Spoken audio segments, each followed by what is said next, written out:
Hola amigos, bienvenidos a Podcast Audio, el podcast sobre karate y sus practicantes. Hoy estamos en el episodio 281 y vamos a hablar sobre el saco de arena, de la estructura del golpe, secretos del saco de arena.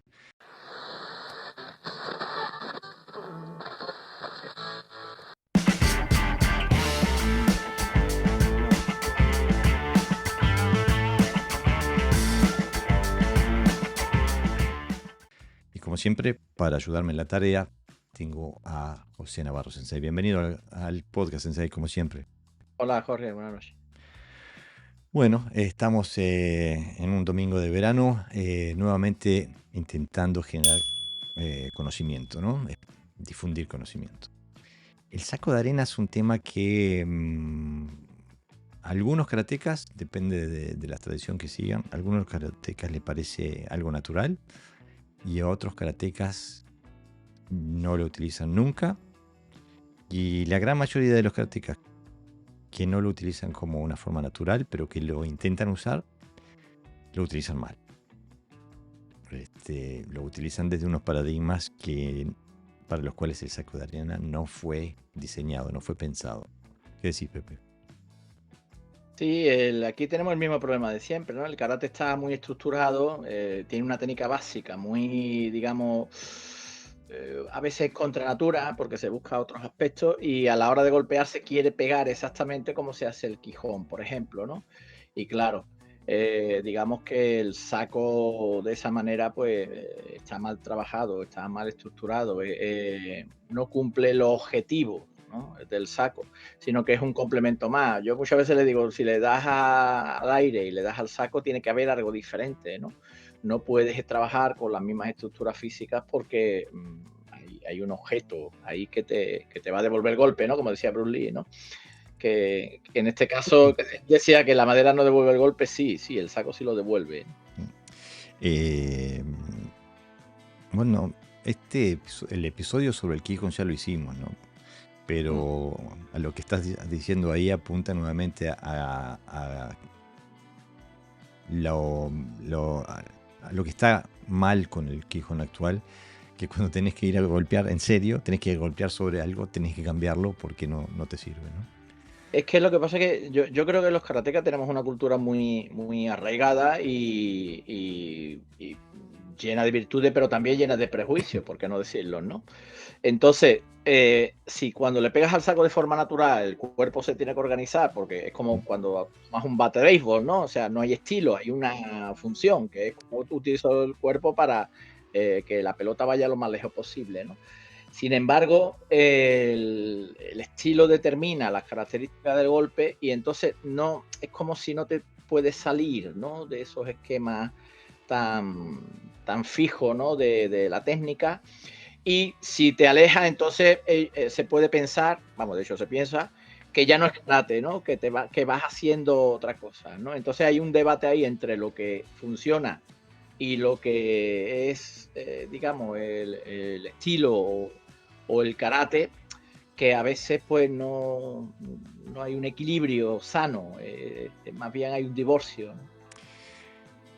Justamente el dogma sobre la técnica de karate que se identifica, bueno, no estoy hablando del karate funcional, por supuesto, estoy hablando del karate normativo, que se identifica la técnica de karate como la técnica pegada al aire.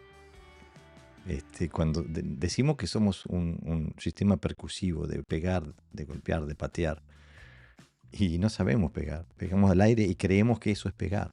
El otro día nos decían en los comentarios, alguien que nos comentó un video antiguo sobre el Kime, eh, que decía que el Kime, la mejor definición que había visto él era la de Inoue Sensei, del Shito Ryu, que tenía varios alumnos que habían salido campeones mundiales de kata, que la definición de Inoue Sensei era de ir de 100 kilómetros a 0 en un milisegundo. Y yo le dije, esa descripción es perfecta y describe exactamente por qué el Kime no funciona. Porque si algo aprendes al golpear en el saco de arena, si algo aprendes al hacer impacto, que la fuerza de pegada viene por la velocidad en la que el puño hace impacto. Cuanto más velocidad, más fuerza de golpe. O sea que hemos definido lo que son los pilares de nuestra concepción de lo que es el karate sobre bases falsas, erróneas. Y por eso creo que el episodio de hoy es importante, porque por algo le decimos la estructura del golpe. Porque, bueno, como decías vos, el saco de arena devuelve el golpe. Pero nos estamos apresurando. Vamos a hablar de por qué y el para qué del saco de arena o la bolsa de arena, como se le quiera decir. Yo sé que tú, bueno, los dos somos muy fanáticos del entrenamiento con impacto, y la bolsa de arena, si bien no es el único, es una de las herramientas favoritas, por lo menos para mí. ¿Para vos, Pepe? Sí, para mí es el que mayor diversidad de conocimiento me ofrece. O sea, no solo experimentas, sino que también es un elemento corrector, ¿no? O sea, te pone, digamos, te actualiza tu pegada, te actualiza tu estructura, tus distancias, tus estrategias, etcétera, etcétera, ¿no?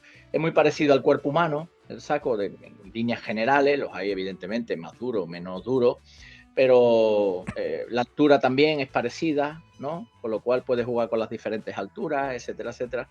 Pero para mí la experiencia que me da un saco, por ejemplo, en 20, 25 minutos de entrenamiento, no me la da meses de entrenamiento al aire, ¿no?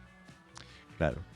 A mí me pasa... O sea, digamos que me acorta, ¿no? Mucha de... O sea, estás con la realidad, no estás visualizando, sino que estás experimentando.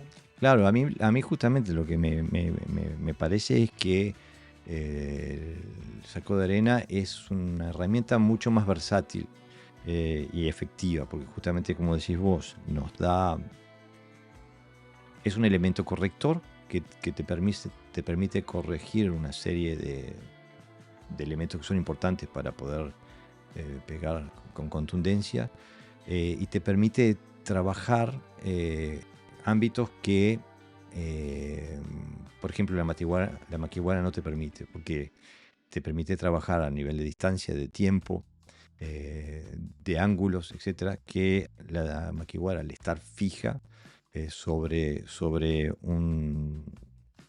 fija sobre el piso, no te permite. Podés moverte alrededor de la makiwara, pero la makiwara está estática. El tema es poder moverse en relación a un objeto que se mueve, ¿no? O sea que el trabajo de bolsa de arena está justamente para poder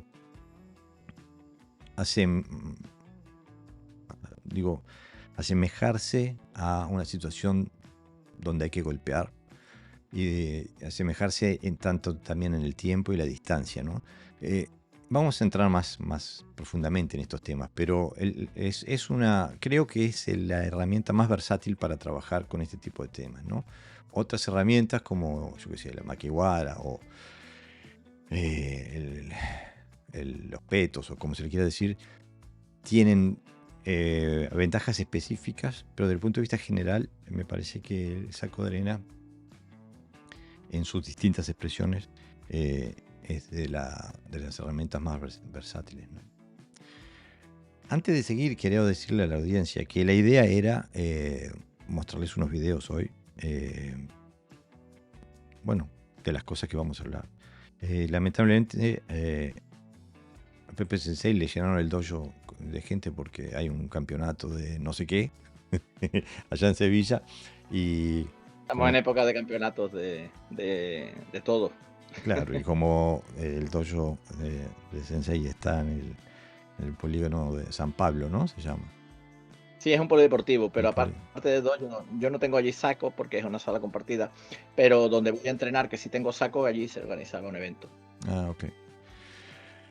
Bueno, así que se van a tener que conformar con unos videitos míos, que estoy seguro que los videos de Pepe Sensei hubieran sido súper buenos, porque él trabaja bueno, a diario con el boxeo y Sí. con los golpes en el Yo, saco. yo, yo añadiría un matiz, Jorge, sobre lo que te estabas diciendo, ¿no? De lo estático del makiwara, ¿no? Y lo móvil o plástico del saco.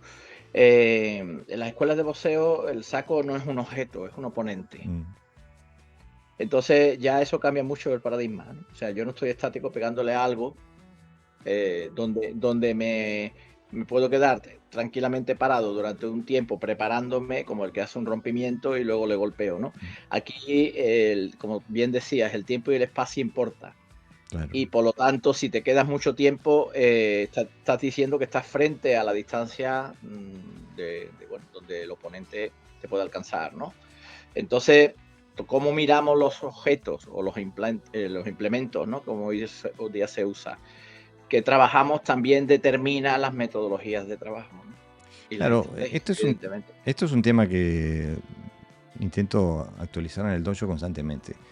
Incluso cuando no trabajamos con bolsa de arena, cuando trabajamos con Ujú. escudos, etcétera, etcétera, la gente se para a distancia de golpe. Le digo, pero ¿cómo te va a parar a distancia de golpe? ¿Vos te crees que el hombre se va a quedar parado ahí para que vos venga y le pegues?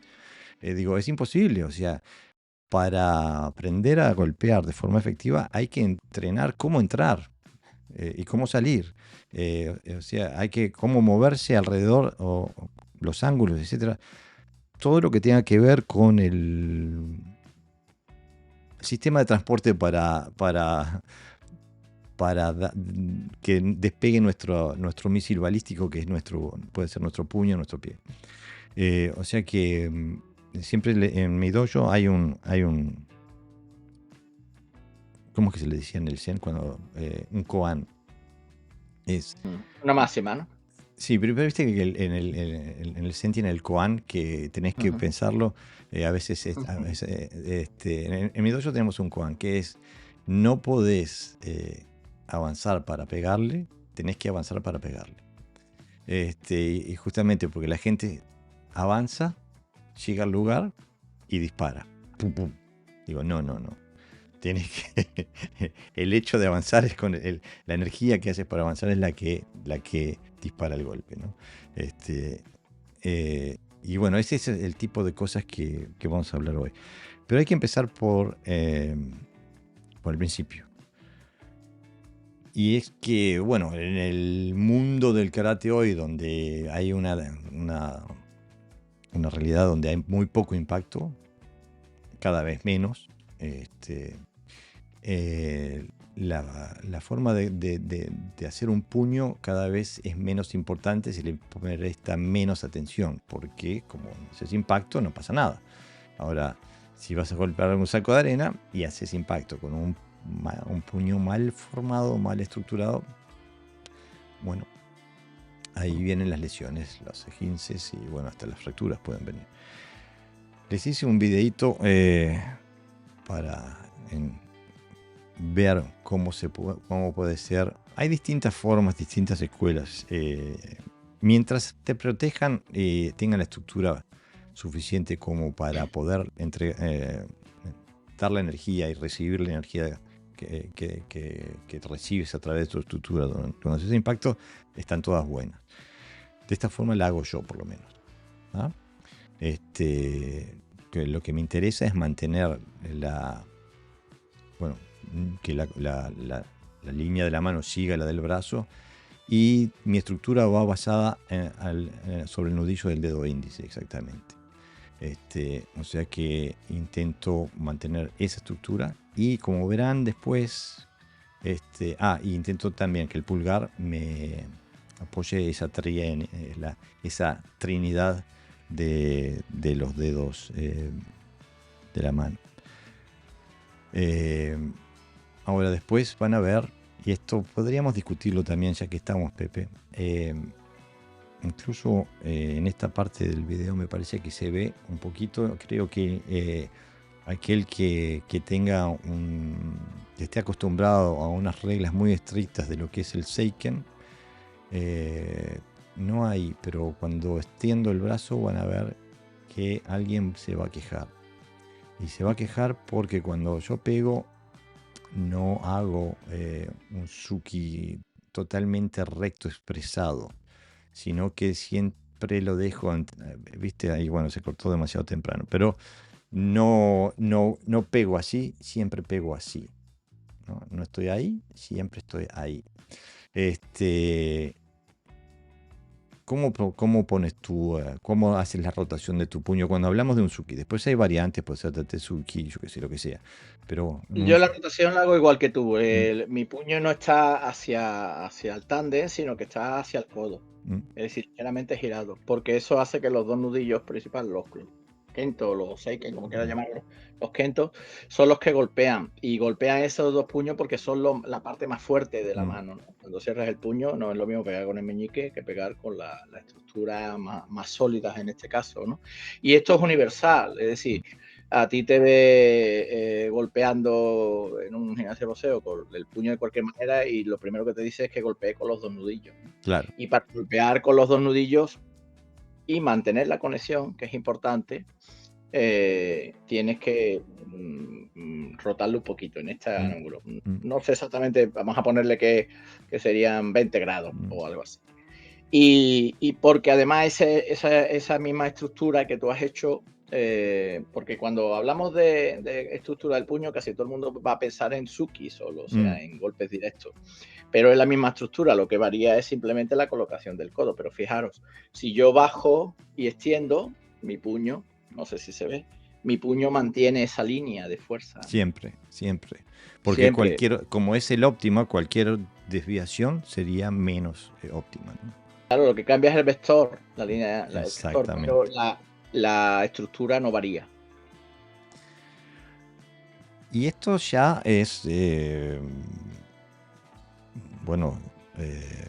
borda en el sacrilegio cuando hablamos del karate tradicional, porque ahí se tienen reglas muy estrictas de lo que es un seiken y de lo que no es. Y quizás los parámetros que dictan lo que es bueno o no es malo no están dictados por cómo se pone el puño al hacer impacto, ¿no? Incluso a mí me gusta mucho el hacer impacto, incluso me gusta incluso hacer impacto en tate y expresar el Suki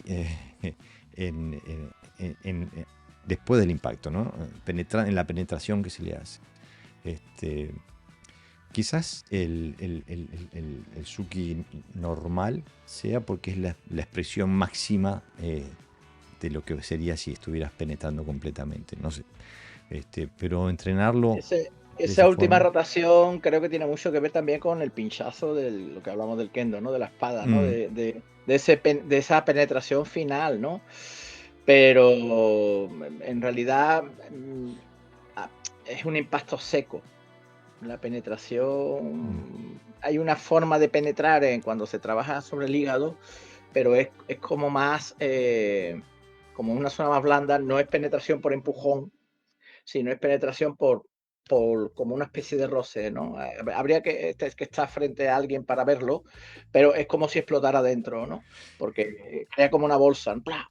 Pero en realidad es un impacto, no es una penetración, ¿no? Es como una pedrada, vamos, prácticamente. Yo le aconsejo a la gente que quiera ver justamente ese tipo de golpe al cuerpo que hace Inoue, un boxeador japonés que, bueno, en este momento es el mejor boxeador kilo por kilo del mundo, que tiene una serie de knockouts justamente por ese golpe que como que corta como si fuera una katana paralela al piso, que entra y sale en una... Es como un chupón, ¿no? No sé si se usa esa palabra. Es como No, eso quiere decir otra cosa.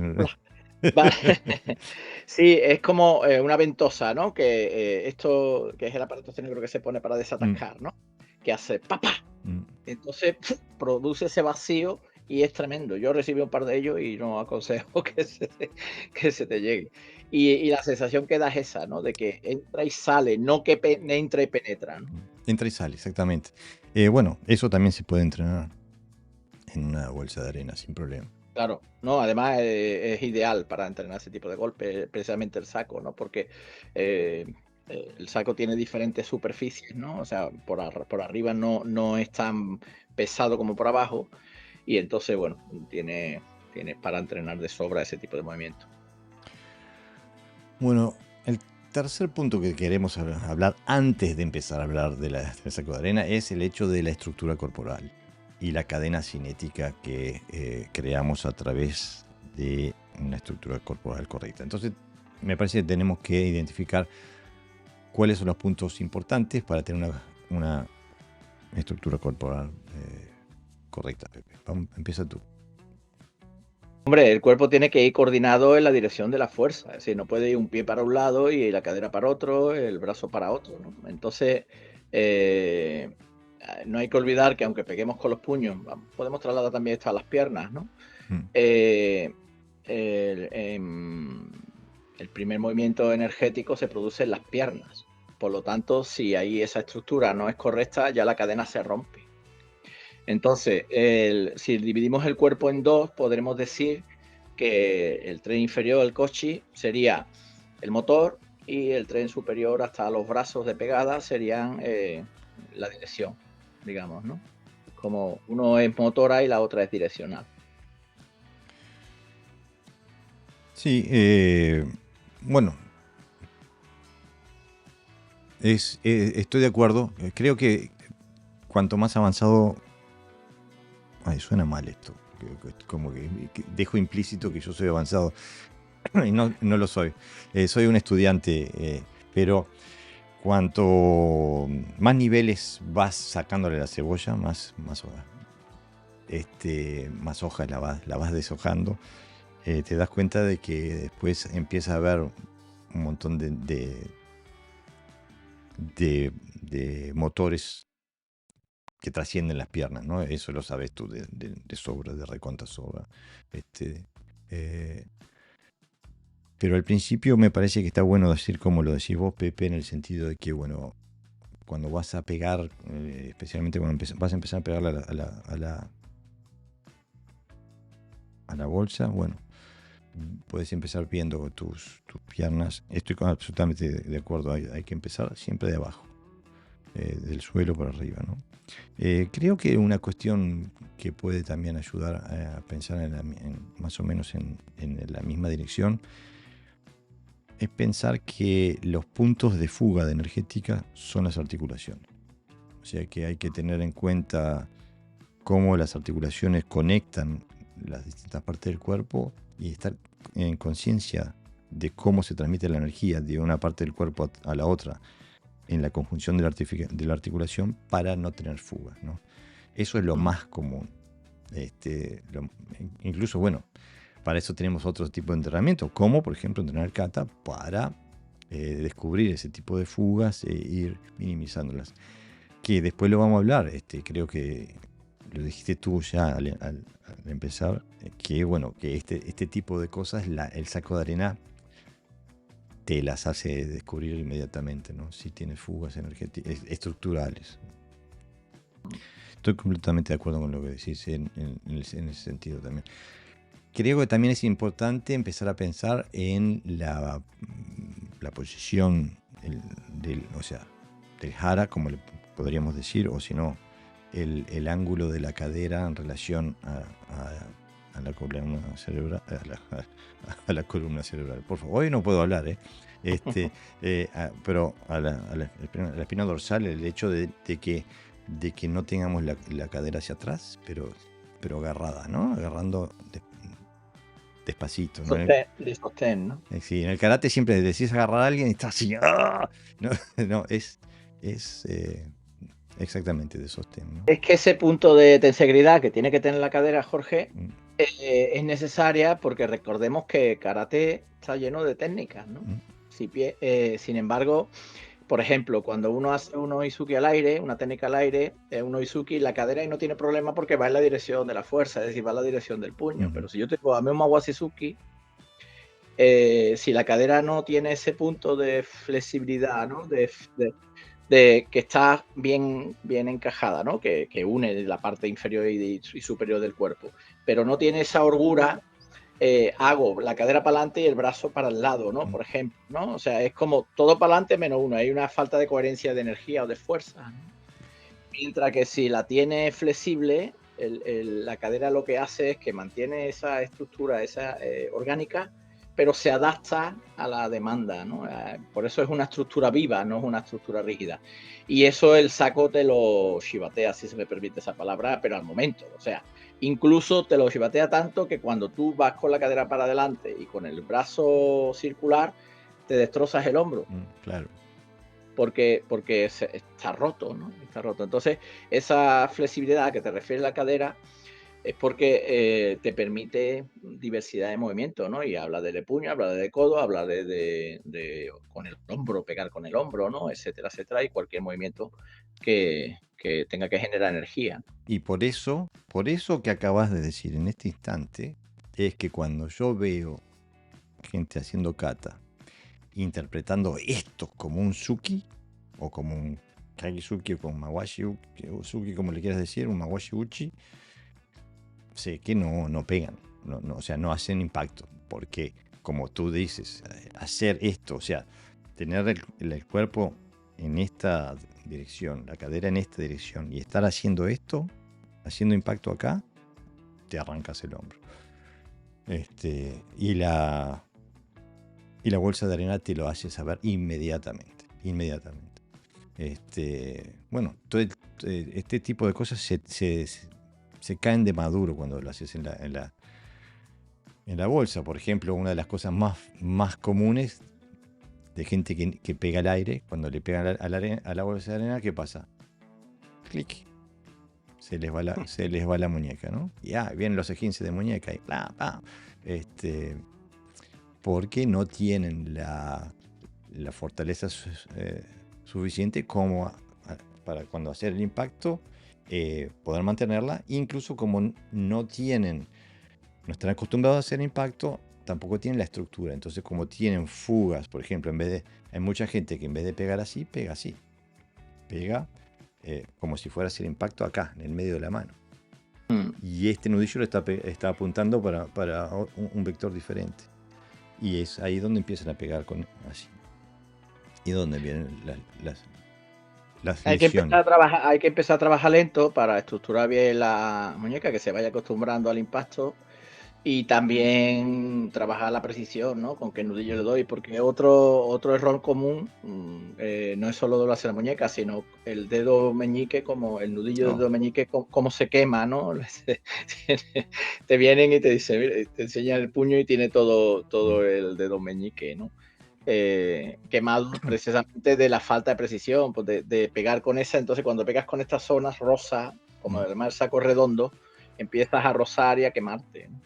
Así que yo aconsejo que se empiece lento, tranquilo, suave y que se vaya incrementando, que supongo que será el tiempo que cada uno necesite, ¿no? Yo personalmente, si le das a menudo, el cuerpo se acostumbra rápido, porque son movimientos naturales, ¿no? No hay que hacer nada especial. Yo creo que hay que hacer más cosas especiales haciendo que al aire que cuando uno le pega al saco, fijar. Claro, no, pero que realmente es de esa forma. El cuerpo, si tienes que empujar algo pesado, el cuerpo se acomoda. Y no tenés que estar pensando en nada, el cuerpo se acomoda. Y bueno, un golpe es un empujón muy rápido, en realidad. Ahora, lo que dijiste ahí tiene mucha importancia, que hay que trabajar lento, porque hay que trabajar la estructura primero. Y después que tenés la estructura más o menos comprendida, tenés que empezar a trabajarla bajo resistencia. Pero entonces no puedes tirarle 4 toneladas de resistencia encima. Tenés que trabajar de forma progresiva. Entonces ahí es donde empiezas a trabajar con la cadena cinética a través de la estructura corporal. Y de a poquito le vas poniendo más resistencia, o sea que vas golpeando con más fuerza, con más velocidad, absorbiendo. En el momento que vos pegás en algo, transferís esa energía, pero te la comes tú también. Es una ley de la física. Entonces es necesario tener que tus estructuras no solamente puedan servir como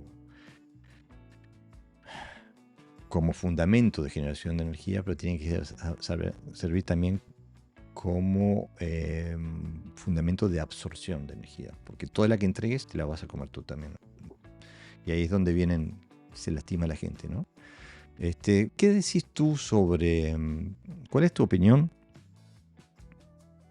sobre el golpear la bolsa de arena con guantes o golpearla con los nudillos desnudos, con la mano sin nada?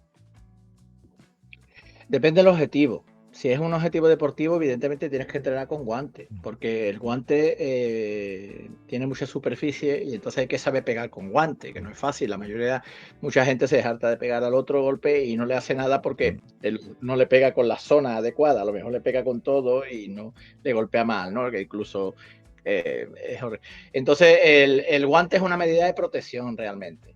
Es para protegerte. ¿Por qué? Porque la gente que hace deportes de contacto le pega todos los días al saco, o ponle mínimo 4 días a la semana y además con potencia, generando potencia con diferentes sacos. Es decir, entonces, claro, hay que protegerse con vendas y guantes, es el propósito. Pero después se va cambiando también, es decir, las vendas se mantienen, se puede pegar con vendas, incluso con guantes de menos onzas, ¿no? Que tienes que pegar. Pero quizás depende del gimnasio, en mi experiencia, o de que hagas un boxeo amateur o boxeo por el simple hecho de boxeo. Por ejemplo, en el sitio que yo estoy ahora, nos permiten, incluso nos aconsejan de que de vez en cuando peguemos con las manos vacías al saco. Porque realmente es lo que te acerca a la realidad del golpe. Es saber pegar. Muchas veces la potencia por sí sola no es suficiente, también la precisión, ¿no? Y entonces el guante te protege la mano, pero la precisión es, digamos, cuestionable, porque el guante ocupa mucha superficie, mientras que el puño tiene que ser más preciso. Entonces es necesario, ¿no? Lo de dañarte o no, si te acostumbras a pegar sin guante no te daña, te puede dañar igual porque los nudillos son más frágiles, por ejemplo, que la cabeza, ¿no? Golpea, entonces te puedes lastimar igual.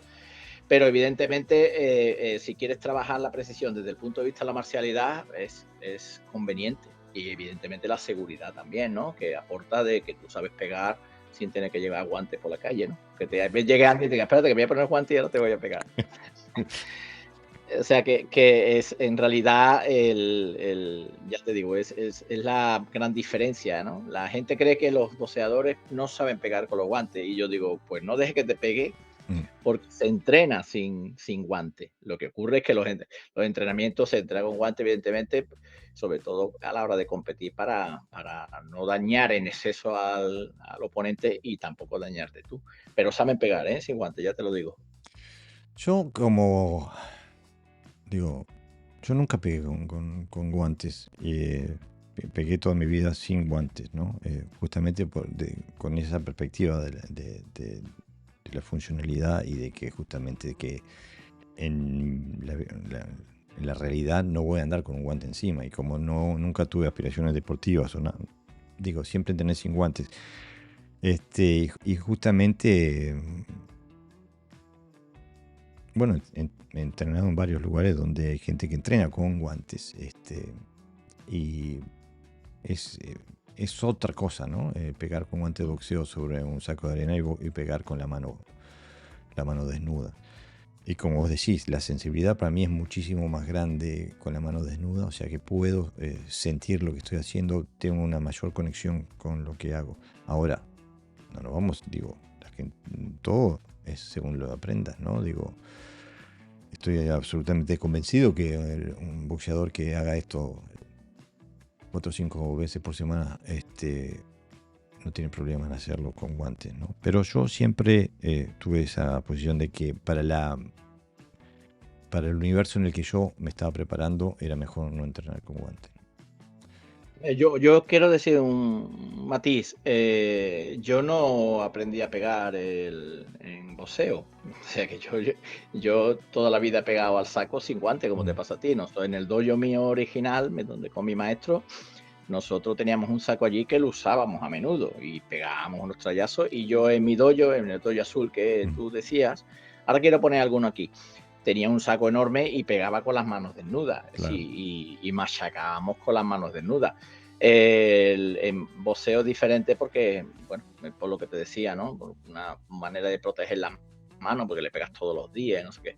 Pero digamos que yo a través del karate aprendí a pegar al saco. No es que no supiera pegar al saco y luego me apunta a boxeo y ya sé pegar.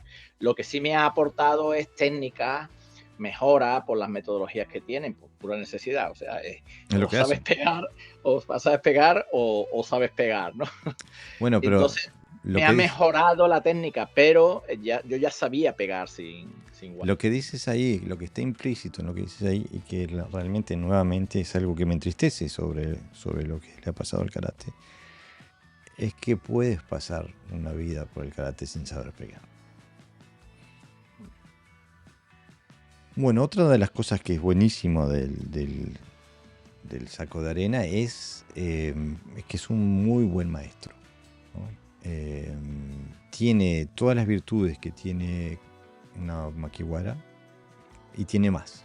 O sea, te enseña eh, a, a niveles donde puedes sacar más información. Eh, y lo bueno es que no es cuestión de debatir, de ver cómo se ve la técnica, de, de discutir, no, que tu estructura está mal, no, que mi estructura está bien. La información que te da el saco es objetiva, es indiscutible, es empírica. ¡Pum! Así es. Este, lo cual lo transforma para mí, en una herramienta esencial, ¿no? No sé qué te parece a vos, Pepe. Es un elemento vivo. Por lo tanto, como está vivo, lo que te manda es información viva, veraz, ¿no? El Makiwara, por hacer una comparación, está en estático, entonces tú siempre estás en la misma distancia, ¿no? Tú eres el que te tienes que acercar al saco para golpearle. Mientras que el saco, como se mueve, aunque la idea es que pegarle en seco y que no se mueva mucho, pero evidentemente depende del peso, del golpe, etcétera. Si no estás en distancia adecuada, fallas. O sea, a veces no se da bien. Tú notas que a lo mejor estás sobreextendido, estás muy cerca, entonces te va dando una serie de parámetros del golpe reales, evidentemente. O sea, te lo hace ver claramente, ¿no? Muchas veces pega y te das cuenta que estabas desconectado, por ejemplo, ¿no? Porque tu brazo estaba sobreextendido. O otras veces ha venido hacia ti, te has metido dentro y estás como muy cerca, no te ha dado tiempo a Ah, desarrollar, ¿no? ahogaste Etcétera, tu etcétera. golpe. Claro. Bueno, Entonces tienes que estar siempre adaptándote, que realmente es lo que pasaría con un oponente. claro, justamente es un laboratorio donde, entre otras cosas, o sea, lo que voy a decir ahora no es exclusivo, pero te permite trabajar con golpear en un contexto de espacio y tiempo. Cuestión de que un objeto estático no te puede dar. No puedes trabajar con el espacio y el tiempo con un objeto estático. O sea, y cuando tienes un objeto que se mueve, cuanto más duro le pegas, también más se te va, más oportunidad tienes de trabajar, de entrar, salir, evadir, entrar de forma lineal, entrar de forma circular, etcétera, etcétera. Hay un montón de variables que se pueden entrenar en el trabajo en la bolsa de arena que no se pueden entrenar con algo estático. ¿Qué te parece a vos? No, evidentemente. Lo estático ya tienes el tiempo, o sea, tienes el espacio y el tiempo lo marcas tú, que puede ser que sea. Mientras que algo que se mueve, que además te ofrece resistencia, pues tienes que adaptarte al espacio y al tiempo. Entonces, cuando el espacio es correcto y el tiempo es correcto, el golpe es eficaz o eficiente. Cuando se rompe alguno de ese binomio, pues evidentemente notas que tu técnica no ha sido lo suficientemente eficiente. Entonces, Bueno, más ahora claro, o sea, les voy a dar un pequeño ejemplo bien básico de cómo se puede trabajar con el espacio y el tiempo sin pegar, pero trabajando con el movimiento, o sea, el trabajo de pies. Y lo hice de forma súper simple para que aquel que no trabaja este tipo de cosas lo pueda empezar por algo, ¿no? Donde se utiliza la bolsa y el movimiento de la bolsa como referencia para trabajar con el espacio y el tiempo que te impone el movimiento de la bolsa, ¿no? Y cómo se puede trabajar con ángulos en las posiciones de la pierna, se puede ver si entro de forma lineal, si entro de forma circular. O sea que se puede trabajar con elementos que te permiten, te dan opciones tácticas que si no haces ese tipo de trabajo no las vas a tener. Y cuando me refiero a opciones tácticas, me refiero a opciones tácticas reales, donde puedas pegar. O sea que este tipo de trabajo siempre tiene que resultar al final en alguna forma de impacto eh, sobre la bolsa, si es lo que estás entrenando. También puedes utilizar como un método de entrenar evasión, si es lo que estás buscando también, ¿no? Y trabaja la distancia de forma muy, por ejemplo, el karate es famoso por el trabajo de distancia larga, digamos, ¿no? O Exactamente. sea, todo el mundo cree que hay que trabajar a distancia larga. De hecho, las patadas, distancia larga, los suki es distancia larga, etcétera, etcétera. Y hay poca gente que sabe responder ante alguien que te está acosando, que está dentro de ti, ¿no? Entonces hay sacos donde estás abrazado, por ejemplo, pones unas bandas que te amarras, te pones al saco y tú estás ahí y tienes que aprender a estructurar el cuerpo en corta distancia. Entonces para o agarras al saco, te mueve, te rodea, ¿no? O sea, entras por la espalda, golpeas y luego como estás ahí en distancia, te retiras y golpeas. Es decir, te permite o empujas el saco y viene y los frenas de golpe. Te da una metodología de trabajo bastante bastante eficiente y además luego esos elementos son transferibles a las catas, por ejemplo, ¿no? O sea, no es una información que se queda solo desde el punto de vista del trabajo de saco, sino que como son estrategias más o menos universales, entonces, bueno, luego es un conocimiento transferible, digamos, ¿no? Mira, por ejemplo, la gente dice, sí, pero ¿cómo se trabaja el Nukite, no? Bueno, nosotros tenemos muchas manos de técnica abierta, ¿no? Me lo preguntó una vez un compañero, ¿no? ¿Y el techo qué tal? ¿Al saco no le va a dar? Bueno, el techo le puede dar, el Nukite depende, ¿no? Sí le puedes dar, porque en realidad lo importante no es la técnica, no pienses en la técnica. Tienes la distancia, tienes el tiempo, pues en vez de cerrar el puño le metes con los dedos, es la diferencia, ¿no? Claro, Entonces, pero aparte, pensar el Nukite no es una técnica de potencia, está hecho para exactamente. la garganta, un ojo, digo, no está hecho para quebrarle No, una costilla. y además hay ejercicios, en eso hablaremos más adelante, no me quiero anticipar, pues siempre me estoy anticipando. Anda, se ha caído mi luz, la poca luz que tengo. La poca luz que tengo mental también se me acaba de caer. Bueno, lo que quiero decir es que los trabajos al final, si te lo llevas a un principio universal, digamos, donde no te fijas tanto en las técnicas, sino que te fijas en los principios, ahora coloco eso bien. Ya después la forma de colocación de manos es indiferente, porque por ejemplo hay golpes donde pegas, bloqueas con la mano abierta, bueno, y luego vuelves a golpear, ¿no? Es decir, que hay una gran variedad. Eso no te lo permite. Por ejemplo, el Makiwara solo te permite golpear con una mano y luego cambio con la otra, ¿no? Mientras que aquí el famoso matrimonio de las manos, El Meo Tode. el Meo Tode se produce de forma natural, ¿no? Claro, y aparte digo,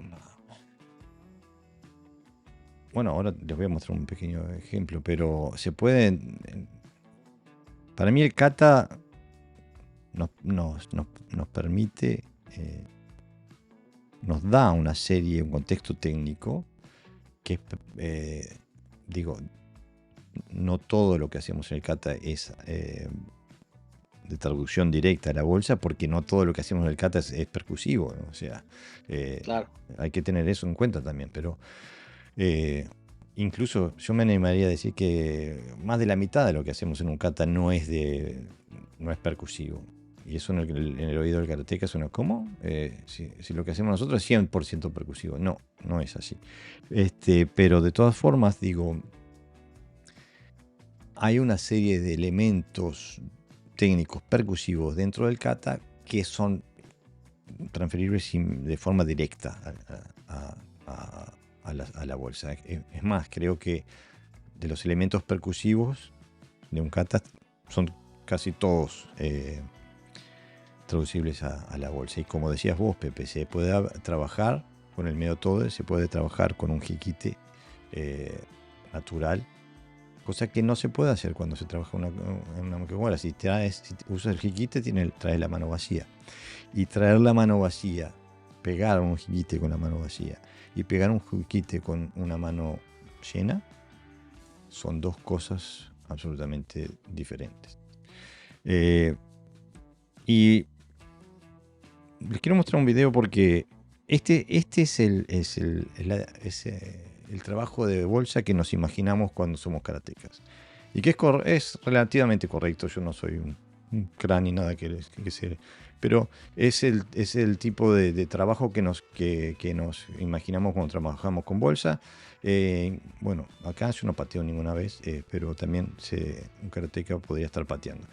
Una de las cosas que veo gente trabajando con bolsa cuando patean es que hacen surikomi mawashigeri y le dan una palmadita a la bolsa, ¿no? Aunque pesen 90 kilos. Pero bueno, esto es lo que más nos vemos nosotros desde el punto de vista de la cultura del karate que tenemos. Si nos ponemos a pensar en el karate, pensamos más que nada en esto. Y yo en realidad cuando pienso karate, el trabajo de bolsa que más me imagino es que, o sea, es lo que yo encuentro relativamente en una dirección, una conexión directa con el kata, donde usamos enpi, tsuki, tate, tsuki, donde vemos distintas variaciones de lo que puede ser. Podemos trabajar con shto, acá lo muestro en una dirección de la cadera primero, y después lo muestro en otra dirección, en la dirección opuesta, y cómo cambia la cualidad del movimiento. A lo que me refiero es que hacer un shuto al aire, ¡wow!, se siente muy bueno, muy bien. Otra cosa es hacerlo con impacto, con penetración, y saber que realmente tienes la capacidad de usar estas técnicas. Te da una confianza especial en el sentido de que sabes que yo puedo usar un shuto y sé que pego contundente. Ahora, lo sé nada más únicamente gracias a la bolsa de arena. Si entrenas tu shuto en el aire, no sabes si pegas bien, pegas mal, no sabes. Y lo bueno que tiene la bolsa de arena es que es acumulativa. Cuanto más lo haces, mejor pegas, más contundente pegas, etcétera, etcétera, ¿no? Tú me hablabas hoy, Pepe, de una bolsa de arena fija, por ejemplo, con distintos lugares para donde hacer impacto. Sí, ese es el saco corrector.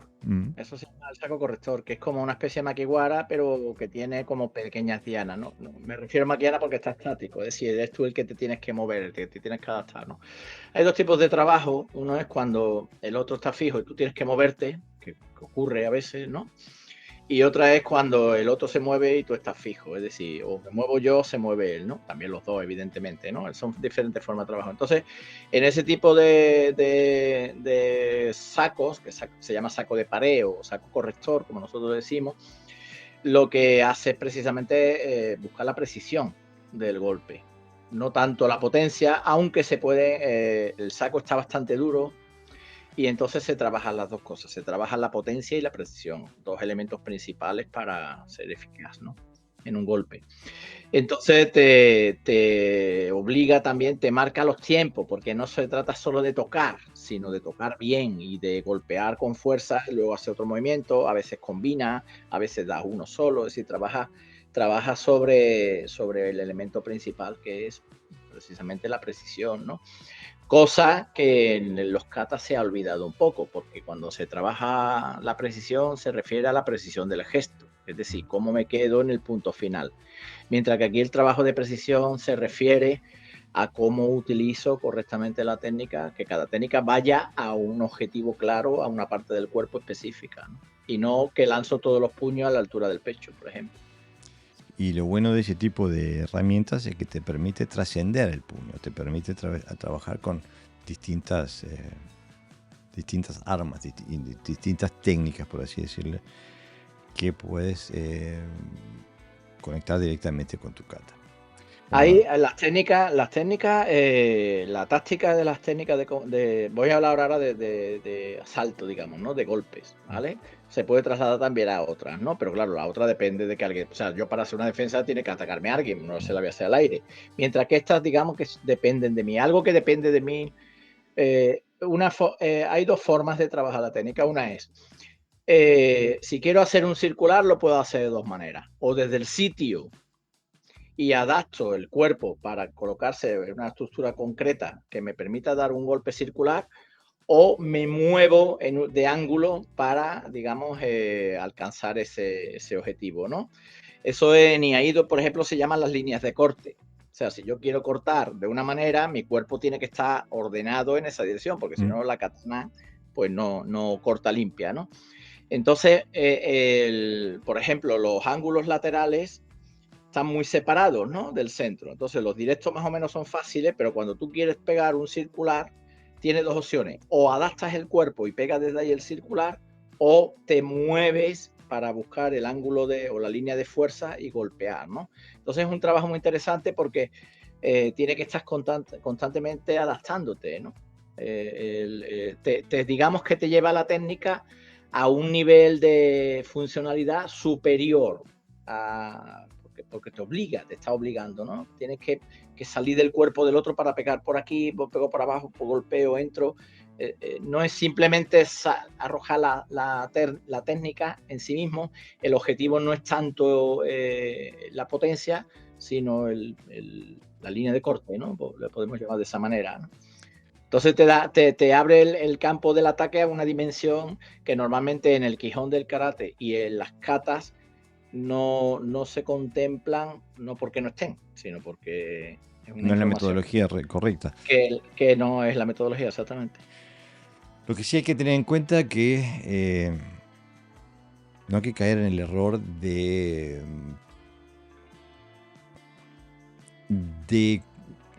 transformarnos en boxeadores con gi o lo que sea. Digo, por eso hoy ponía en el título justamente esta sección que estamos hablando ahora, lo que escribía trascender el pugilismo, porque justamente en el karate funcional lo que tenemos en el centro es el kata, de ahí sacamos toda la información, y la bolsa de arena es algo que nos ayuda a plastificar los conceptos tácticos y técnicos que sacamos del kata. Y eso, como estaba explicando Pepe Sensei, nos permite explorar principios tácticos, o sea, de aplicación técnica en un contexto de movimiento de ángulo. No es completa, no es una situación táctica de combate total. Y justamente lo que es importante para el karateka acá es que, y es uno de los grandes argumentos que tenemos nosotros en contra de lo que la evolución del karate a un combate deportivo, o a un deporte de combate, mejor dicho, es que el karate no está hecho para combatir, está hecho para defenderte. Las tácticas para defenderte son diferentes que las de combate. Y por eso es importante mantener eso en mente cuando trabajamos. O sea, no podemos incorporar las tácticas del kickboxing, por ejemplo, o de la competencia de Kyokushin, lo que sea. Son específicas para una expresión deportiva. Ahora, aquel que entrena su karate para la defensa personal tiene que utilizar la bolsa de arena como una herramienta que lo ayude a desarrollarse justamente en la decisión, en la dirección del karate que busca, que es el funcional, el de la defensa personal, que no, o sea, es que venimos hablando hace 5 años de lo que lo diferencia de lo que es el karate moderno. Ahora, nos saltamos un pasito, me parece. ¿La Porque... retroalimentación te refieres? ¿Eh? No, yo quería matizar una cosita, si no te Bueno, importa. dale, dale. Es que cuando nosotros hablamos de kata, hablamos de sistemas, ¿no? Y por lo tanto, no es una coreografía técnica, sino un modelo de herramientas, ¿no? O de destrezas. Entonces, igual que cuando decimos que en las katas hay proyecciones y hay agarres y hay ilusaciones, no necesita uno ser un jujutsuoka o un judoka para poder trabajar esa destreza. De alguna manera hay que aprenderla. Entonces, pues aquí pasa lo mismo. La bolsa del saco, como nosotros le llamamos, no es tanto para pelear, porque ves que sí, que se puede pelear, evidentemente, ¿no?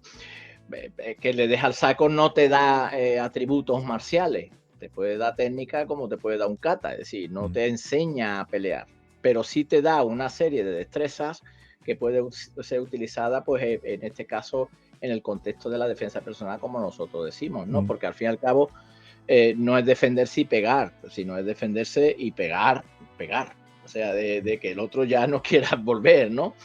Así que desde el punto de vista del karate es plausible, o sea, trabajar sin pensar que pegarle al saco es ser un boxeador, ¿no? Sino es la adquisición de una serie de destrezas.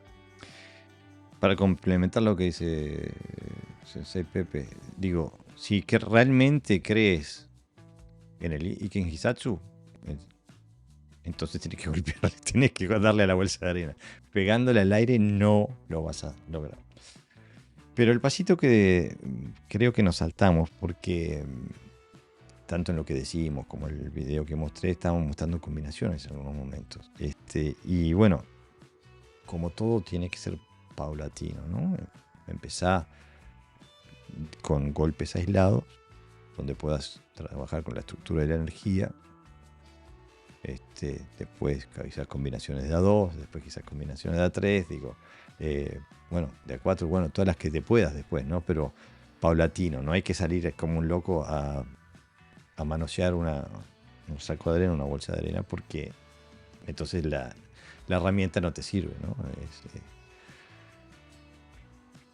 Lo que sí tiene, me gustaría hablar un poquito del tema, el valor de las combinaciones preestablecidas. ¿Tenemos a hablar un poquito del tema, Pepe? Hombre, te da la destreza, a nivel neuronal, digamos, que te da memoria, ¿no? Te da la repetición sobre diferentes, te da un automatismo, ¿no? Donde no tienes que pensar, ¿no? Sino que reaccionas de forma natural, no es una reacción desordenada, ¿no? Así te ordena, te da esa idea de orden, digamos, ¿no? De que sabes qué estás haciendo en cada momento, que estás trabajando a nivel de conciencia, ¿no? De memoria corporal, pero también de desarrollo de destreza, ¿no? De utilizarte bien. Por ejemplo, cuando una persona hace sombra, ¿no? Hace espejo, se pega una paliza, ¿no? Solo, pa, pa, pa, pa, pa, pa. Está como desordenado. Ahora hay como huecos mentales también, ¿no? Donde el cuerpo no sabe reaccionar, se queda parado, piensa, no sé qué, no sé cuánto. Pero cuando se le dice, me vas a hacer solamente estas dos combinaciones al aire durante 3 minutos, ¿no? Y el otro está metido en esa idea de combinación, pues claro, empiezas a descubrir cómo mover el cuerpo de forma adecuada, ¿no? En vez de desordenada, en vez de dejarlo un poquito al azar, es un kata, ¿no? Al fin y al cabo es un kata, pero sin embusen o algo más libre. Yo creo que entrenar combinaciones preestablecidas, crea automatismos. Mm. O sea que no tienes que estar pensando en las características de cada técnica que vas a tirar, sino que tienes un impulso mental y sueltas una cadena de técnicas, las que hayas entrenado de 1, 2 o 1, 2, 3, 4, lo que sea, ¿no? Y que a través de la repetición, o sea, de la repetición consciente, es donde se trasciende de la conciencia a la subconsciencia, ¿no? Haces estas combinaciones tantas veces y las haces lo mejor posible todas las veces, que es como aprender a andar en coche, ¿no? Al principio estás con el embriague, el acelerador, la caja de cambio, los espejos, y después cuando sabes manejar, haces todo eso muchísimo mejor que cuando empezabas, que lo tenías todo consciente, pero no necesitas pensar. Piensas, voy para allá y vas, no estás pensando en todo eso. Esto funciona al mismo nivel, o sea que a través de la repetición consciente, se logran incorporar elementos motrices que hacen que puedas trabajar a nivel subconsciente con unos automatismos que te permiten usar tu chip marcial para otras cosas, porque liberas Sí, computación, ¿no? eso iba a decir, es decir, que inviertes un porcentaje pequeño del Mm. pensamiento, ¿no? Ujú. Eso decía Ito Isai, ¿no? Cuando decía, no permitas que entre pensamientos extraños en tu cabeza, ¿no? Cuando se hace sparring, precisamente, una de las máximas del boxeo es no te subas a pelear, sube a boxear, ¿no? Claro. Entonces, muchas veces te estás haciendo 2 o 3 técnicas nada más, pam, pam, pam, pam, pam, pam, una y otra vez, pam, pam, pam, y vas cogiendo la distancia, vas tomando la distancia, vas a no sé qué, no sé cuánto, y te permite además trabajar diversidad de principios. Por ejemplo, puedes estar haciendo esas combinaciones moviéndote, ¿no? Con desplazamientos, con ángulos. Ahora intento meter esa combinación a velocidad, pa, pa, pa, pa, lo más rápido que pueda, pa, pa, pa, y escaparme. Puedo buscar estar en estático, es decir, necesitas de las combinaciones preestablecidas precisamente no solo para adquirir automatismo desde el punto de vista técnico, sino también que la mente se centre, ¿no? Que no se distraiga, que no esté distraída en lo que pasa afuera. Y eso es muy importante en la defensa personal. Claro. Es muy importante. Y bueno, hasta acá llega el curso básico, por así decirlo. Teníamos un pequeño apartado para aquella gente que está en un nivel que le permite trascender esto que acabamos de decir durante la última hora, o para el futuro, aquellos que quieran empiecen a trabajar con la bolsa hoy y tengan una dirección en la que desarrollarse, ¿no? Y bueno, por el principio empezar por trabajar con los ángulos, ¿no?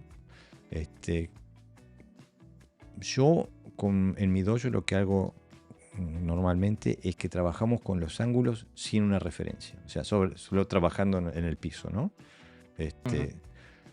Después que se tiene eso incorporado, lo trabajamos con una referencia estática. Y después que lo tenemos incorporado, ahí sí vamos a una referencia móvil, como el saco, por ejemplo, ¿no?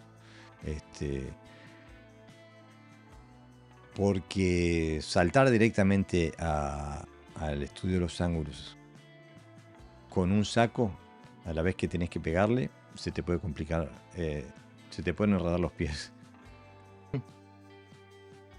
No sé cómo hacen ustedes, Pepe. Sí, no, hay todo un entrenamiento de desplazamiento, ¿no? De hecho, nosotros lo llamamos estrategia de los desplazamientos. Es decir, es vital saber moverse para golpear, pero también para defenderse. Hay que tener en cuenta que cuando nosotros hablamos de defensa personal, estamos hablando de que nos toquen lo menos posible, ¿no? Que después podemos tocar nosotros bien, pero el desplazamiento forma parte de ese sistema defensivo, no solo de un sistema ofensivo. De hecho, es vital saber moverse, saber desplazarse, saber trabajar en ángulos, ¿no? Porque además trabajar los ángulos no es solamente un desplazamiento, es que te has podido mover en ese ángulo porque tienes el tiempo y el espacio, ¿no? Que Claro. es un elemento táctico, bueno, el más superior de todos, ¿no? Entonces, por ejemplo, mira, en el karate es que hay una diferencia de cómo nosotros interpretamos la defensa personal, que no es de ni Sentenachi, y cómo se interpreta en el karate, ¿no? En el karate primero es yo defiendo y luego ataco, ¿no? Mm. Sin embargo, tal como nosotros la entendemos, que también es como se entiende en el boxeo, yo tomo la iniciativa, pego, pero después me defiendo. No me quedo estático para que me peguen, ¿no? Entonces, esa defensa se produce a través de los desplazamientos. Y pego y me quito, pego y me quito, pego y me quito. Movilidad, no ángulo, boom. Siempre busco el ángulo que mejor me favorece a mí y que dificulta que el otro pueda agredirnos. Claro. Y eso, bueno, eso es más avanzado, es una idea que hay que trabajarlo por separado. Mm. Y bueno, después, por supuesto, unir todo en un conjunto único, ¿no? Después otro de los temas que permite trabajar con libertad cuando ya se tienen estos elementos, el hecho de trabajar con la separación del cuerpo, a lo que apuntaba yo al principio del programa, ¿no? Con motores energéticos que son mucho más cortos y que están utilizando la separación del cuerpo para generar energía, ¿no? En sus distintos elementos. Bueno, la exploración de la tensegridad, del Goju, o del Yu-Go, no estamos hablando del estilo del Goju Ryu, estamos hablando del principio del Goju. Y el fluir entre las dos las dos definiciones. No lo quiero llamar polos, es porque ya la gente se imagina cosas separadas, cuando en realidad el Goju, la tensegridad es un entretejido de energías que se complementan, ¿no? Sí, es una forma de expresar la misma energía, solo que en intensidades diferentes, podemos decir, ¿no? Claro, claro, exactamente. Donde aparte, donde una hace un vacío, la otra llena, y al contrario, donde una se estira, la otra se contrae. O sea, es todo ese pulular energético que permite que nos podamos mover, que podamos hacer, que podamos Si alguien existir. quiere descubrir el Go y el Yu en un saco, que no haga el clásico 1-2, Mm, porque esa es una misma energía, que claro. puede ser Yu o que puede ser Go, sino que con su brazo izquierdo, su derecho, el que se le apetezca, pegue abajo con un circular y pegue arriba un circular. Mm, A ver si está como está. Entonces, sí, pero fuerte, que pegue fuerte. Te das cuenta que al pegar abajo tienes que tensar el cuerpo, ¿no? Tienes que tensionar el cuerpo, no contraer, ¿eh? Pero para pegar rápido arriba tienes que relajar de forma elástica y volver a pegar y tensionar. Entonces pasas de forma natural de Go a Yu y de Yu a Go, ¿no? exactamente. O sea, porque si no, claro, lo que pasa es que estamos acostumbrados a hacer el Go dejando el brazo quieto y todo el cuerpo quieto, ¿no? Es decir, porque encima sirve para fortalecer. Y cuando hacemos Yu, hacemos lo mismo, pero relajado. Y entonces ahí sí está trabajando de forma polar, ¿no? Con polaridades. Pero la funcionalidad del golpe es una cadena, ¿no? Que se tensa y que se destensa, ¿no? Cuando se estira la cadena para sostener una presión es Go, y cuando esa presión deja de existir pasa a Yu, y luego está siempre en esa doble función, ¿no? Pero en los dos casos son funcional la cadena, porque hace que el objeto, bueno, no se escape, digamos. Desde el punto de vista táctico, se los recomiendo hacer un gancho al costillar, y cuando el Y luego oponente aprieta, porque baja el brazo apretando para contener es el impacto, y es donde el segundo va a la mandíbula y da un knockout. Bueno, son ese tipo de que son ese tipo de situaciones o de elementos que, cuando se van conjugando cada vez a un nivel más alto, bueno, ya empiezas a trabajar también con la disposición táctica de las combinaciones, de los golpes, etcétera. de tu movimiento, de tu trato del tiempo, del espacio, de los ángulos. Ya estás empezando a trabajar a nivel táctico, que es el mejor nivel de estar cuando trabajas con una bolsa de arena o un saco de arena. Y nos queda un tema, el último punto, que a primera instancia parece ser muy superficial, que es que el trabajo intensivo con una bolsa de arena, con un saco de arena, te da resistencia cardiovascular y muscular. Pero, te animas a expander, Pepe. El por qué te refieres, ¿no? Sí. La necesidad de estar en forma, digamos, ¿no? Mm. Evidentemente, cuando uno baja la intensidad física, pues toda la cadena se va rompiendo. Es decir, se pierde precisión, se pierde eficacia y eso es un peligro, ¿no? A la hora de un enfrentamiento. Ya no solo por una cuestión de salud, ¿no? De que la sangre fluya, ¿no? Y te dé oxígeno y de que tu musculatura resista, pues, yo qué sé, 14 asaltos, por ejemplo, ¿no? Mm. Que esperemos que nunca que nos peleemos y dure 30 segundos y ya Y es chau, mucho. para casa. Y para casa, que con 14 asaltos. Pero claro, no dejamos de usar, el cuerpo es lo que usamos, ¿no? Y entonces tiene que tener unos mínimos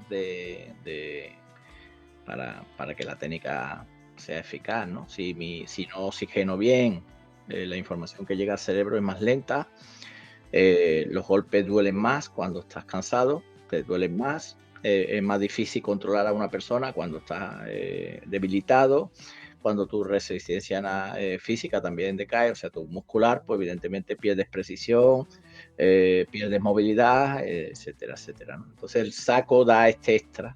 No se practica saco, se practica, principalmente el saco se practica para la potencia, y después hay añadidos, ¿no? Mm. No se practica para estar en forma, digamos. Para eso está la parte física, ¿no? Que es mucho más rápido. Porque al saco le pegas 3 minutos, vamos a ponerle 2 asaltos, 3 minutos, son 6 minutos, mientras que la parte física te dura media hora, 40 minutos. Pero es un añadido cuando se trabaja con sinceridad. Y entonces, pues, es un elemento que posiblemente tengas de extra que el agresor no lo tenga. Porque siempre pensamos que nos viene prácticamente Bruce Lee, ¿no? Que es incansable. O Jackie Chan, 20 combates. Pero el que te viene, si lo sometes a un esfuerzo físico que no te da, que lo defiende, a los 30 segundos está listo. Pero tú no. Entonces eso te da también una ventaja táctica. Bueno, pienso que con eso ya les hemos dado una buena introducción al trabajo con un saco de arena, una bolsa de arena. No se olviden de compartir nuestro mensaje con otros karatecas si les gusta nuestro contenido. Acuérdense de darle un me gusta a nuestro video, así el algoritmo nos ayuda un poquito. De suscribirse al canal si les gusta nuestro contenido. Creo que con eso ya nos da para mucho, Pepe. Y bueno, nos vemos la próxima semana.